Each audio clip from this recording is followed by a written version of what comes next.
কেমন আছো বন্ধুরা? আবারও অনেক দিন পরে চলে এলাম নতুন একটি রেসিপি নিয়ে। আজকের রেসিপি ঝিঙের খোলা ভর্তা। এখানে মিক্সচার বাটিতে ঝিঙের খোলাগুলোকে ভরে নিচ্ছি। এখানে একটু বেশি পরিমাণে আমি ঝিঙের খোলা ব্যবহার করছি, কেন রান্নার পরে ঝিঙের খোলাটা কমে যাবে ওই জন্য। তো একটা মিহি পেস্ট আমি বানিয়ে নেব। এখানে মিহি পেস্ট আমার রেডি হয়ে গেছে ঝিঙের খোলার। এদিকে কড়াতে আমি সর্ষের তেল গরম করতে দিয়েছিলাম। তেল গরম হয়ে গেছে, এতে কালো জিরে, কাঁচা লঙ্কা আর কুচনো রসুন দিলাম ফোড়নে।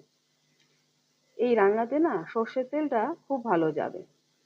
এবারে দিয়ে দেব কুচনো পেঁয়াজ। পেঁয়াজগুলোকে দিয়ে একটু ভালো করে নেড়ে নেব। নেড়ে নিয়ে এতে দিয়ে দেব স্বাদ মতো লবণ।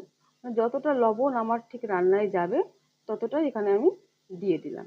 এতে পেঁয়াজটাও না খুব ভালোভাবে ভাজা হয়ে যাবে। এইবারে দিয়ে দেব ঝিঙের যে পেস্ট আমি করে রেখে দিয়েছিলাম সেই পেস্টটা দিয়ে ভালো করে মিশিয়ে নেব।